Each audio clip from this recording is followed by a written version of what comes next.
हस्तिनापुर का बड़ा हॉल एक अजीब टेंशन से भरा हुआ था। इसे खुशी और दोस्ती की जगह होना चाहिए था, लेकिन आज पासे के एक खेल ने इसे निराशा के गड्ढे में बदल दिया था। राजकुमार दुर्योधन, जिसका दिल अपने पांडव चचेरे भाइयों के लिए ईर्ष्या से भरा था, ने उन्हें इस खेल के लिए बुलाया था। लेकिन यह कोई साधारण खेल नहीं था। उसके मामा शकुनी धोखे के मास्टर थे। उनके पासे केवल तभी चलते थे जब वह उन्हें आदेश देते थे। राजा युधिष्ठिर, सबसे बड़े पांडव, एक राजा, एक क्षत्रिय के कोट से बंधे हुए महसूस कर रहे थे चुनौती को स्वीकार करने के लिए। उनका मानना था कि यह उनका कर्तव्य, उनका धर्म था, खेलना, भले ही वे जानते थे कि यह खेल उन्हें और उनके परिवार को बर्बाद करने के लिए एक जाल था। एक एक करके युधिष्ठिर ने अपनी हर चीज खो दी। उनका शानदार इंद्रप्रस्थ राज्य अपने चमकते महलों और समृद्ध लोगों के साथ पासे के एक ही रोल में चला गया। उन्होंने अपने विशाल खजाने, अपने रथ, अपने शक्तिशाली हाथी और अपनी वफादार सेनाएं खो दी। हॉल, जो कभी पांडवों की महिमा से गूंजता था, अब उनके पतन का गवाह बन रहा था। शकुनी हर बार पासे फेंकने पर हंसता था।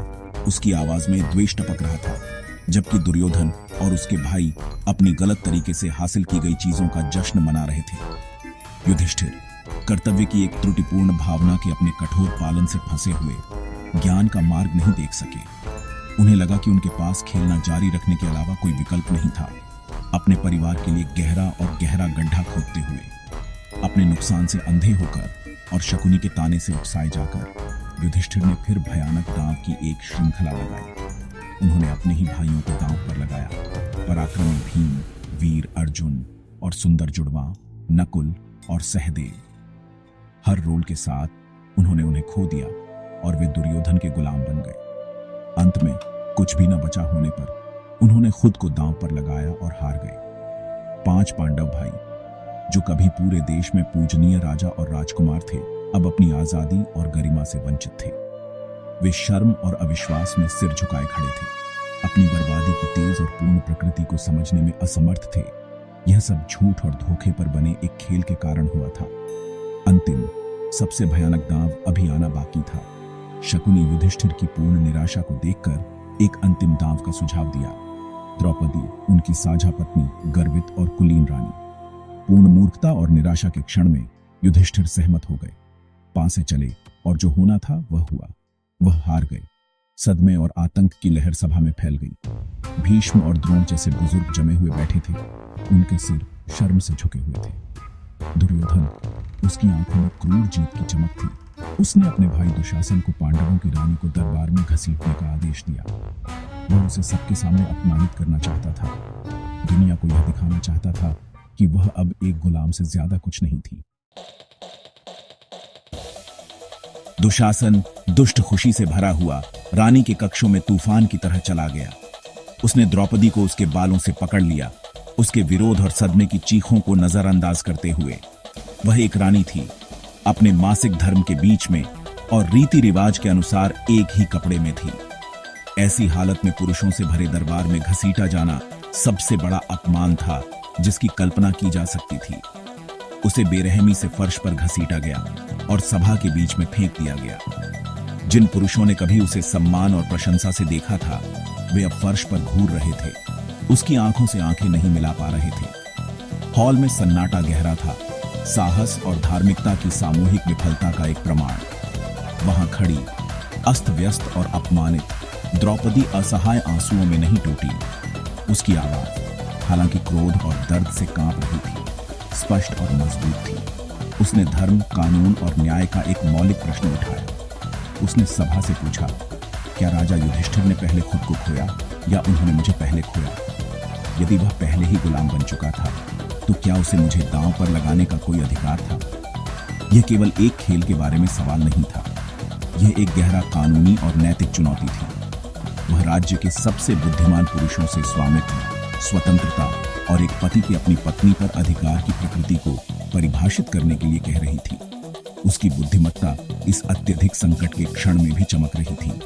उसका शक्तिशाली प्रश्न हवा में लटका रहा, लेकिन किसी ने जवाब देने की हिम्मत नहीं की। महान योद्धा भीष्म, बुद्धिमान शिक्षक द्रोण, विद्वान विदुर, सभी चुप रहे। वे हस्तिनापुर के अंधे राजा धृतराष्ट्र के प्रति अपनी वफादारी से बंधे थे और उनके अहंकारी बेटे दुर्योधन के क्रोध से डरता था। उनकी चुप्पी धर्म का एक विश्वासघात थी।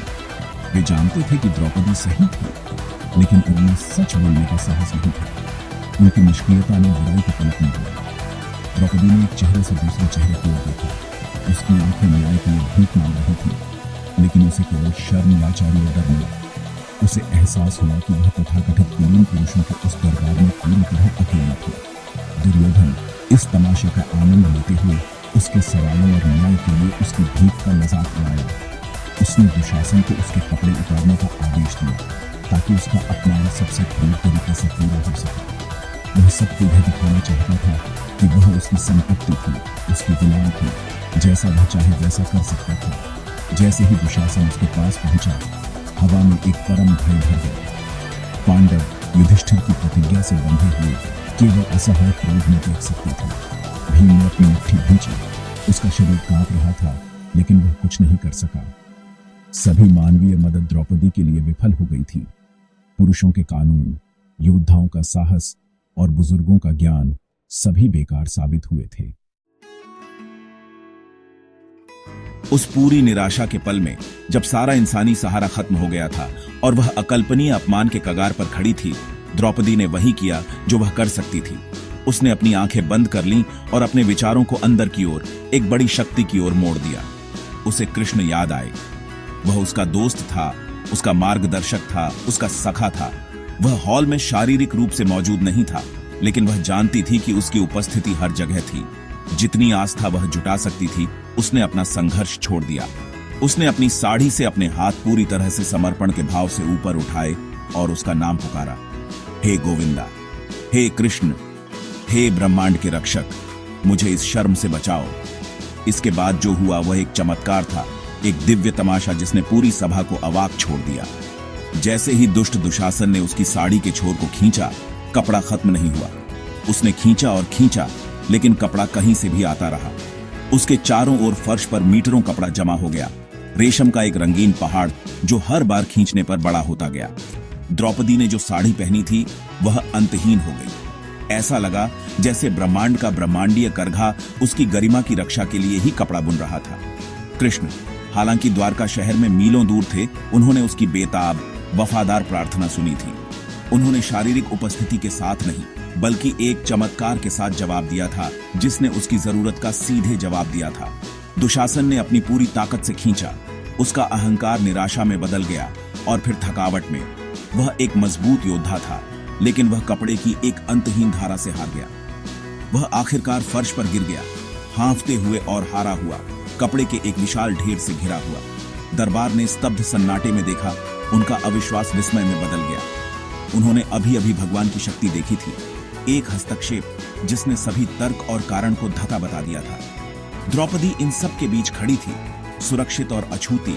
उसकी गरिमा उस दिव्य कृपा से संरक्षित थी जिसे उसने आह्वान किया था।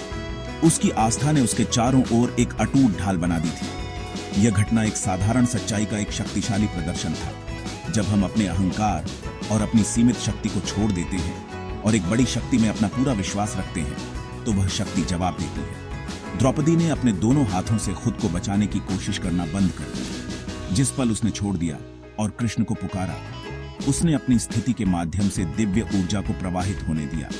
उसकी साड़ी ने केवल उसके शरीर को नहीं ढका, यह दिव्य सुरक्षा की अनंत प्रकृति का प्रतीक बन गई। कृष्ण की मदद एक जोरदार नाटकीय प्रवेश नहीं थी, ये एक शांत, गहरा और बिल्कुल सही समय पर किया गया चमत्कार था, जिसने ठीक वही किया जिसकी जरूरत थी। एक दरबार में धर्म को संरक्षित किया जहां उसे छोड़ दिया गया था।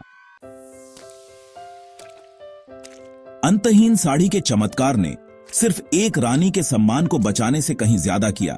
इसने सभी उपस्थित लोगों और आने वाली सभी पीढ़ियों को एक शक्तिशाली संदेश दिया।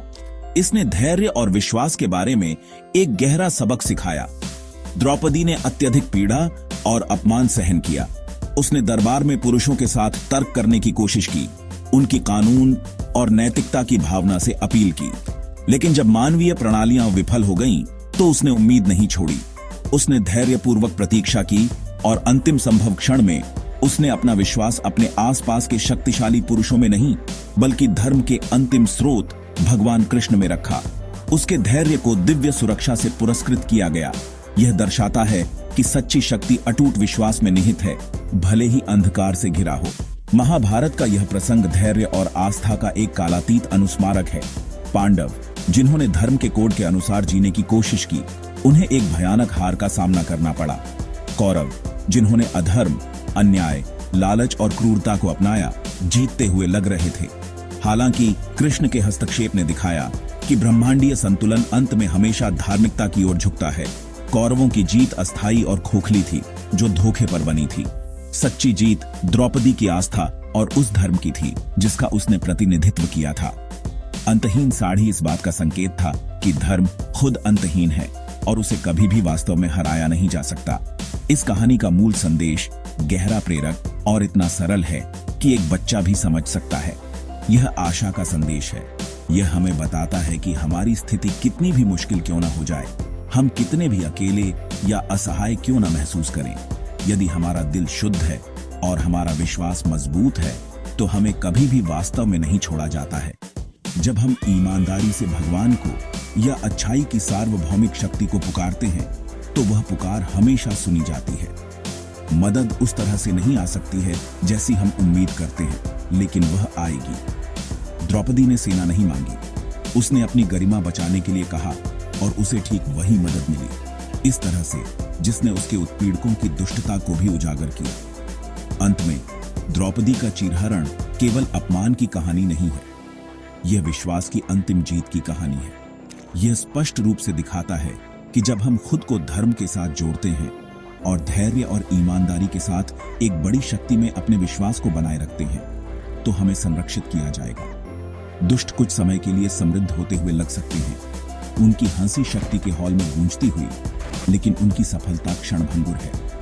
भव्य ब्रह्मांडीय खेल में हमेशा सत्य, धार्मिकता और अटूट विश्वास ही अंतिम स्थायी जीत का दावा करते हैं। ब्रह्मांड उन लोगों की रक्षा करने की साजिश रचता है जो अच्छाई के मार्ग पर चलते हैं।